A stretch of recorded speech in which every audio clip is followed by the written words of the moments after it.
Today we're making a beaded horse brooch inspired by my live stream making horse pins, and I'll also link up a tutorial for the horse stick pin. What you're going to need for this project is the template, 18 and 26 gauge wire, a variety of beads, your tools, and a bar pin. You can download the template from my Etsy DIY shop. I will link that up in the description. And we're going to follow the template, curve it around with your fingers and thumb to make the curved lines. And when you get to the ear, just take your flat pliers and push it up. Press with your thumb on the pliers to make a sharper bend. And we're going to go back and forth from the template to our tools to make the shapes. You can sharpen up the corners as you need and just straighten the wire out with your fingers, measure it, curve it around. You can also draw your own patterns for different animals as well. I have a lot of different tutorials on my channel with different designs, including a beaded dolphin and many other patterns. So just keep going back and forth from the template to your tools. Get your tools in there, give it little bends, and those are the flat pliers. I'm going to bend it right down. Rotate your template as you need so it's easier to access, and just keep fine-tuning the little shapes and the lines. Hold the corners with your fingers to position them, and then bend the wire down with your flat pliers. As you go, just keep following the pattern, turn the template around, and keep going until you've done the entire shape. Once you've finished, bring it down to the template and do a right angle bend just at the base of the neck, and then place it down to position the other wire and bend it around so it matches the template. Then get your round pliers to finish the bend. Give it a little bit of a tug and push it in with your flat pliers and clip the end. So from there, we're just going to pinch it in again so there's no sharp end.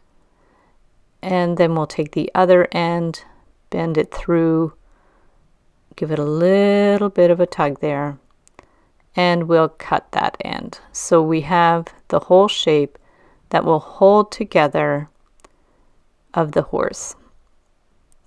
Do any little adjustments you need, flatten it down on the table, and then we're going to get our 26 gauge wire. You can also use 24.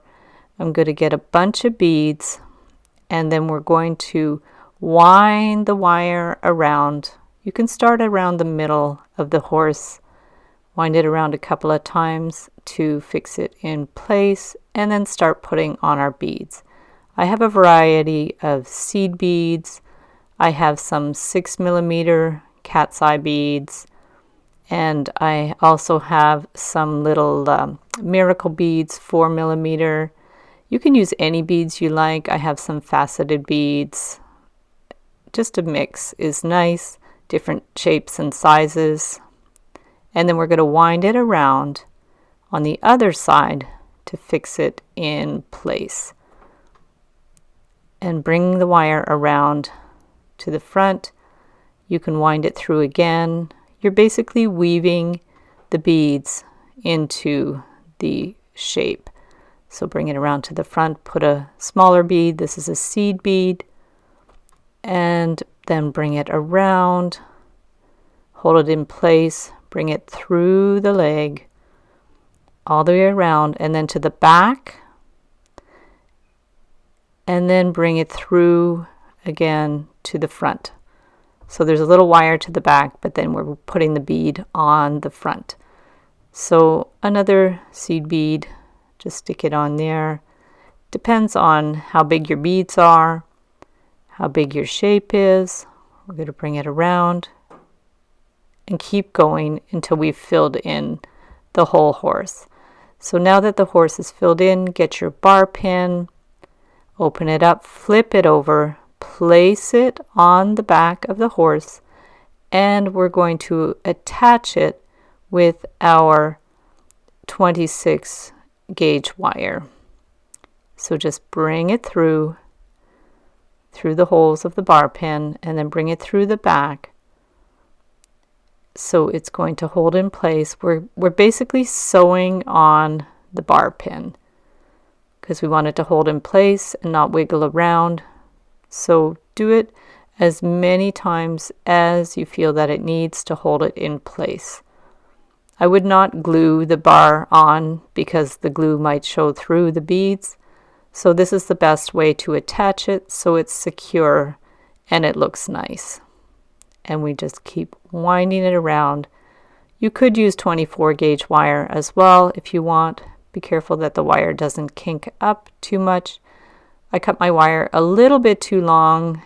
You can trim the wire if you like. So we'll just keep going with our sewing the wire back and forth. Use the pliers to pull the wire if it's easier to access. And when you get to the end, we just want to wind it around tightly and clip it. And then we'll do the other side. Keep going with it until it's done, and then clip the other end. From there, you can close the pin on the back, just latches in there, flip it over, check it out. If you have any little gaps in the beads, you can push them over or gently get your pliers to push them over to the side to fill in the space. And then if you like, you can add a main. So I'm using the 26 gauge wire and I'm just going to slide it into the back of the neck. Just push it right in there. Bring the end around to secure it in place. And from there, we can just form the mane in any way that you'd like. I'm just doing loose loops just to make it very whimsical and stylized, so you can just adjust them in. Don't pull the wire too tight or it'll get distorted. The 26 gauge wire works quite well for this, and just gently weave the wires in so they stay loosely on the back of the neck. You can round out the shape with your finger. Just pull it through so it stays about 1/8 to 1/4 inch out from the back of the neck, and keep going. Do as many loops as you like until you're happy with it. We're just going to keep going around very loosely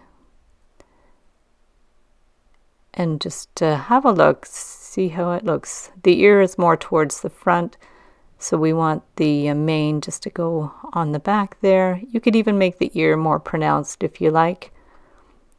And we could probably get away with one more loop. Just feed it through there very gently. Adjust it as you like. And when you're happy with it, we're just going to twist the ends in. Hold the loops so they don't get distorted. Use your pliers if it's easier to feed the wire through with the pliers. Give it a gentle tug so it won't distort the loops, and clip it. And then the same on the back. Just use your pliers to feed it through. Grab the end, bring it around, and clip that end. And just do any adjustments that you need to get it in place. And there's your beautiful beaded horse brooch.